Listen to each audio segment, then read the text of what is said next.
శ్రోతలందరికీ నమస్కారం. కథా జగతికి స్వాగతం. ఇప్పుడు డాక్టర్ ఎం సుగుణారావు గారు రచించిన ఏపీ వా ఆ అనే కామెడీ కథని మీకు వినిపించబోతున్నాను. ఈ కథ 10/1/2025 స్వాతి సపరివార పత్రికలో ప్రచురింపబడింది. మరి కథలోకి వెళదామా? తిరుమలయ్య హైదరాబాద్ వచ్చాడు. ముంబైలో ఒక ప్రముఖ యూనివర్సిటీలో అతను ఆచార్యుడిగా పనిచేస్తున్నాడు. బంధువుల పెళ్లి కోసం వచ్చాడు. అతనితో పాటు తన 2 మనవళ్ళని తీసుకొచ్చాడు. మనవాళ్ళిద్దరిలో ఒకరికి 12 ఏళ్ళు, మరొకరికి 10 ఏళ్ళు. వారు రానని మొండికేసేసరికి మిమ్మల్ని ఒక చోటుకి తీసుకెళ్తాను హైదరాబాద్లో అనటంతో వారు అతనితో పాటు హైదరాబాదు వచ్చారు. అతనికి తమ బంధువుల ఇంట్లో బస కుదిర్చారు. ఆ ఇంట్లో దంపతుల పేర్లు గోపాలం, రాధ. వారికి 6 ఏళ్ళు 8 సంవత్సరాలు ఉన్న 2 పిల్లలు కూడా ఉన్నారు. తిరుమలయ్యకు పిల్లలతో సంభాషణ చేయటం చాలా ఇష్టం. వారి సైకాలజీ తెలుసుకొని వారి అభివృద్ధికి ఎలాంటి సూచనలు చేయాలో దానికి సంబంధించిన పుస్తకాలు రాస్తాడు. ఉదయం పూట ఆ ఇంట్లో వాష్రూమ్ దగ్గర పళ్ళు తోముకుంటున్నారు ఆ ఇంటి పిల్లలు.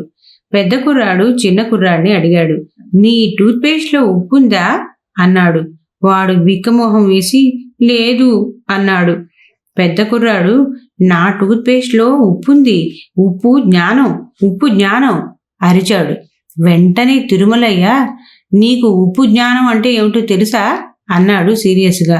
తెలియదు అంటూ ఆ పిల్లలిద్దరూ అయోమయంగా చూశారు. ఉప్పు జ్ఞానం అంటే మనం దాన్ని ఒక సత్యానికి ప్రతీకగా వాడతాం. ఒక యజమాని దగ్గర పనిచేసే సేవకుడు మీ ఉప్పు తిన్నాను అంటాడు. అంటే ఆ యజమాని ఉప్పు జీతంగా ఇస్తాడని కాదు, ఆ జీతంతో ఉప్పు కొనుక్కొని తింటాడని. అలా ఉప్పు తిన్నవాడు తప్పు చేయడు. ఇంకా ఏదో చెప్పబోతుంటే ఆ పిల్లలిద్దరూ బాబోయ్ అంటూ అక్కడి నుండి పరిగెత్తారు. తిరుమలయ్యకు తల కొట్టేసినట్లయింది. అయినా ఈ పిల్లలతో నేను చాలా దూరం ప్రయాణం చేయాలనుకుంటూ, జాతి రత్నాలు అంటే ఎవరో తెలుసా మీకు అన్నాడు. ఆ పిల్లల్లో ఉన్న పెద్దవాడు 3 పేర్లు చెప్పాడు తిరుమలయ్యతో. అదేం పేర్లు, ఎప్పుడూ వినలేదు అన్నాడు. ఆ సినిమాలో ఆ ముగ్గురే కదా జాతిరత్నాలు అన్నాడు చిన్నపిల్లాడు. వెంటనే తిరుమలయ్య, జాతిరత్నాలంటే గాంధీ, నెహ్రూ, అంబేద్కర్, వీరు జాతిరత్నాలు, మన దేశ నిర్మాతలు అన్నాడు. ఆ పిల్లలు ఇద్దరూ అతని వంక అనుమానంగా చూసి మాకదే తెలుసు అన్నారు. ఆ మాటలకు తిరుమలయ్యకి నవ్వు వచ్చింది. మీరు నిజంగా జాతిరత్నాలేరా అన్నాడు తిరుమలయ్య వెటకారంగా. ఆ పిల్లలు ఆనందపడుతూ పక్క గదిలో ఉన్న వాళ్ళ తండ్రి గోపాలం దగ్గరికి వెళ్ళి, ముంబై తాతయ్య గారు మమ్మల్ని జాతిరత్నాలు అంటున్నారు అన్నారు. ఆ మాటలకి వాట్సాప్లో మునిగి తేలుతున్న గోపాలం, థ్యాంక్స్ బాబాయ్ గారు, మా వాళ్ళని అలాగే దీవించండి అన్నాడు సీరియస్గా. ఆ మాటలకి తిరుమలయ్య, మీరు కూడా జాతిరత్నమే అన్నాడు మరింత వ్యంగ్యంగా. అవునా, పులి కడుపున పులులే పుడతాయి, నన్ను జాతిరత్నం అన్నందుకు చాలా సంతోషం అన్నాడు గోపాలం. ఆ మాటలకి కర్మ అనుకుంటూ తిరుమలయ్య అక్కడి నుంచి కదిలాడు. 2 రోజుల తర్వాత తిరుమలయ్య తన ల్యాప్టాప్లో ఏదో చదువుకుంటూ ఉంటే ఆ పిల్లలిద్దరూ తిట్టుకోవటం గమనించాడు. ఒకడు లుచ్చా అన్నాడు, ఇంకొకడు లఫంగి అంటూ తిట్టాడు. ఒకడు సన్నాసి అంటే మరొకడు బట్టేబాజ్ అన్నాడు. తిరుమలయ్యకి కోపం వచ్చింది. ఏమిటి మీ పిల్లలిద్దరూ ఇలా తిట్టుకుంటున్నారు అన్నాడు తిరుమలయ్య. ఏదో సరదాకి 4 బూతులు నేర్చుకుంటే బాగుపడతారు కదా సార్ అన్నాడు గోపాలం. బూతులు నేర్చుకుంటే బాగుపడతారా? ఎవరు చెప్పారు అన్నాడు కోపంగా తిరుమలయ్య. ఆ మాటకి గోపాలం, నా బూతో నా భవిష్యత్ అనలేదా? అంటే బూతు లేకపోతే భవిష్యత్తు లేదని అర్థం. బూతులు నేర్చుకుని ఉంటే మన రాజకీయ నాయకులకి కోచింగ్ సెంటర్ పెట్టచ్చు, ఎన్నికల సమయంలో వారికి శిక్షణ ఇవ్వచ్చు, ఇలా ఎన్నో ఉపయోగాలు ఉన్నాయి. అలాగే బూతు లేనిదే భవిష్యత్తు లేదు అనటం కూడా వాస్తవం.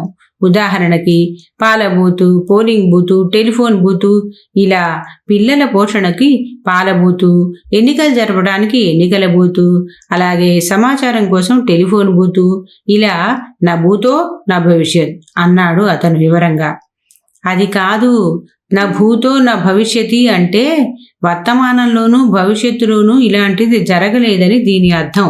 ఒక అద్భుత విషయం జరిగిన తర్వాత ఈ వాక్యాన్ని ప్రయోగిస్తాం, అంతేకాని మీరు చెప్పింది కాదు అన్నాడు తిరుమలయ్య. ఇప్పుడు అలా కూడా అంటున్నారా అన్నాడు గోపాలం. అలా అనటం కాదు, అదే కరెక్ట్ అన్నాడు తిరుమలయ్య. మీ ముంబైలో అంతే, మీ ముంబైలో అంతే, మా హైదరాబాదులో ఇంతే అన్నాడు అతను. శివ శివ అంటూ నెత్తి కొట్టుకున్నాడు తిరుమలయ్య. మధ్యలో ఆ సినిమా పేరెత్తుతారెందుకు అన్నాడు అతను. తిరుమలయ్యకి బాగా కోపం వచ్చేసింది. కోపం వచ్చినప్పుడు 1 2 3 4 5 అంటూ లెక్క పెట్టుకోవటం అతనికి అలవాటు. అలా లెక్క పెట్టుకుంటూ తన గదిలోకి వెళ్ళిపోయాడు. అతని మాటలకి ఆ పిల్లలిద్దరూ పరిగెత్తుకుంటూ వచ్చి, తాతగారు మీరు నెంబర్స్ నేర్చుకుంటున్నారా అన్నారు పగలబడి నవ్వి. తిరుమలయ్యకి నవ్వాలో ఏడవాలో అర్థం కాలేదు. ఈ ఇంట్లో అందరూ తేడాగా ఉన్నారే అనుకున్నాడు. ఆ బెడ్రూమ్లో కళ్ళు మూసుకొని పడుకున్నాడు. కొంచెం సేపు అయిన తర్వాత చిన్న కుర్రాడు తిరుమలయ్య దగ్గరికి వచ్చి, మా నాన్న పులిహోర కలుపుతున్నాడు అన్నాడు. ఆ మాటలకు తిరుమలయ్య నిద్రమత్తు పూర్తిగా వదిలిపోయింది. పులిహోర ఒక పిండి వంటేనా అంటారు. నిజానికి పులిహోరయే ఒక పిండి వంట. పులిహోర అంటే పుల్లగా ఉండేది కాదు, టైగర్ ఫుడ్. పులి తినవలసిందే. ముంబైలో మంచి పులిహోర దొరకటం లేదు. ఇక్కడికి వచ్చిన తర్వాత మా ఇంట్లో ఆడవాళ్లు మంచి పులిహోర వండటం కూడా మర్చిపోయారు. బిర్యానీలు వచ్చి పులిహోరను దెబ్బ కొట్టాయి అనుకుంటూ ఆ గదిలో నుంచి బయటికి వచ్చాడు. ఆ పిల్లవాడి తండ్రి గోపాలం, తల్లి రాధ కబుర్లు చెప్పుకుంటున్నారు. తిరుమలయ్య ఆశ్చర్యపోతూ, పులిహోర కలుపుతున్నాడన్నావు మీ నాన్న అన్నాడు కుర్రవాడితో. అదే కదా పులిహోర అంటూ ఆ కుర్రవాడు అక్కడి నుంచి తుర్రుమన్నాడు. ఆ గదిలోకి వచ్చిన తిరుమలయ్యను గమనించకుండానే గోపాలం రాధతో అంటున్నాడు, మన పెళ్లికి ఇంట్లో ఒప్పుకోవటం లేదు, అయితే బయటికి వెళ్ళి ఒప్పించు అంది రాధ కిలకిలా నవ్వుతూ. పంచ్ బావుంది అన్నాడు గోపాలం.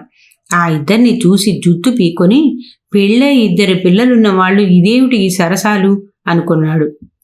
అతన్ని ఏమీ పట్టించుకోకుండా గోపాలం, మనం పంచభూతాల సాక్షిగా పెళ్లి చేసుకుందాం అన్నాడు. పెళ్లికి భూతాలెందుకు, దేవతలుంటే చాలు అంది రాధ. ఆ మాటలకు తిరుమలయ్య కోపం నాశాళానికి అంటుకుంది. మీ తెలుగుకి తెగులు పట్టింది, అలాగే మీ తెలివి తెల్లారినట్టే ఉంది.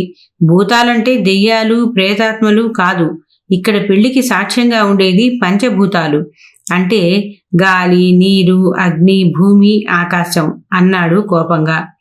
ఆ మాటలకు ఆ దంపతులిద్దరూ, మీ ముంబైలో అంతే, మా హైదరాబాదులో మాత్రం ఇదే తంతు అంటూ అక్కడి నుండి బయటికి కదిలారు. తిరుమలయ్యకు కాసేపు మెదడు మొద్దుబారినట్టయింది. తను అనవసరంగా వీళ్ళ ఇంటికి వచ్చినట్టున్నాడు. ఏ హోటల్లోనైనా దిగవలసింది అనుకున్నాడు. తర్వాత రోజు ఉదయం నిద్ర లేచేసరికి రాధ వేడివేడి కాఫీతో అతని రూమ్కి వచ్చింది. మామయ్య గారు కాఫీ అంటూ కప్పు అందించింది.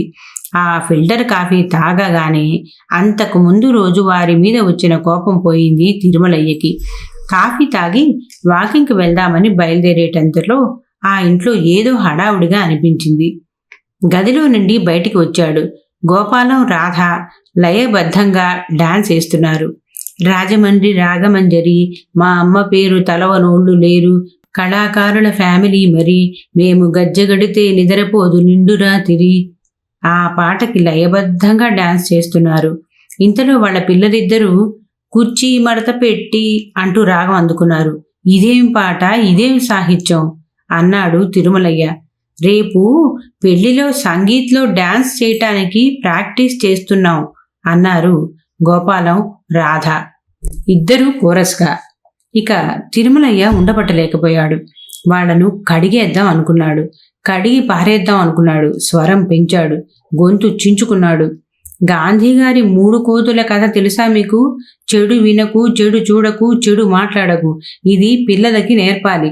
కానీ మీరేం చేస్తున్నారు? 3 కోతుల కథ మీ దగ్గర మారిపోయింది. చెడు విను, చెడు చూడు, చెడు మాట్లాడు అంటున్నారు అన్నాడు. ఆ మాటలకి గోపాలం నవ్వుతూ, చివర్లో మేము చెడిపోవద్దు అని కూడా చెప్తున్నాం అన్నాడు. ఏమిటో మీదంతా వితండవాదం అన్నాడు తిరుమలయ్య. ఆ మాటలకి గోపాలం, సారీ బాబాయ్ గారు, ఈ గదిలోని టీవీ పైన ఏం పెట్టామో చూడండి అన్నాడు. కెమెరా అన్నాడు ఆశ్చర్యంగా. మా దంపతులం, మా ఇద్దరి పిల్లలం కలిసి యూట్యూబ్లో రీల్స్ చేస్తున్నాం. ఆ కార్యక్రమంలో భాగంగానే మీరు కూడా ఒక పాత్ర అయిపోయారు. మా పిల్లలు, మేము మాట్లాడినవన్నీ సరదా కోసం, పంచుల కోసం. మా యూట్యూబ్ ఛానల్ పేరు ఏమిటో తెలుసా అన్నాడు గోపాలం. అప్పటికే వారి మాటలకు ఆశ్చర్యంగా నోరెళ్ళబెట్టిన తిరుమలయ్య నాకేం తెలుసు అన్నాడు. ఏపీవా అంది రాధ. అంటే అర్థం కానట్టు చూశాడు తిరుమలయ్య. ఏపీవా అంటే ఎవరి పిచ్చి వారికి ఆనందం, అదే మా యూట్యూబ్ ఛానల్ పేరు అన్నాడు గోపాలం. ఆ మాటలకి తిరుమలయ్య పిచ్చివాళ్ల గురించి వినటమే గాని స్వయంగా చూస్తున్నాం అంటూ మెల్లగా గొణుక్కుంటూ తన గదిలోకి అడుగులు వేశాడు. ఆ గదిలో తమ ల్యాప్టాప్ చదువుకుంటున్న మనవాళ్లతో, ఒరే అబ్బాయిలు, మీకు హైదరాబాదులో ఎర్రగడ్డ ఆసుపత్రి చూపిస్తానన్నాను కదా, బయలుదేరండి అన్నాడు. ఆ అవసరం ఏమీ కనిపించటం లేదులే, ఇప్పుడే మీరన్నారుగా పిచ్చివాళ్ల గురించి వినటమే గాని స్వయంగా చూస్తున్నామని అన్నారు నవ్వుతూ. ఆర్ని, మీరు కూడా పంచులు వేస్తున్నారు, సహవాస దోషం. ఏపీవా ఎవరి పిచ్చి వారికి ఆనందం అంటూ నవ్వుతూ మనవళ్లతో శృతి కలిపాడు తిరుమలయ్య. కథ సమాప్తం. ఈ కథ మీకు నచ్చినట్లయితే లైక్ చేయండి, షేర్ చేయండి, కామెంట్ చేయండి. అలాగే తప్పకుండా సబ్స్క్రైబ్ చేస్తారు కదూ. మరి ఉంటానండి, మీ భాగవతుల పద్మ.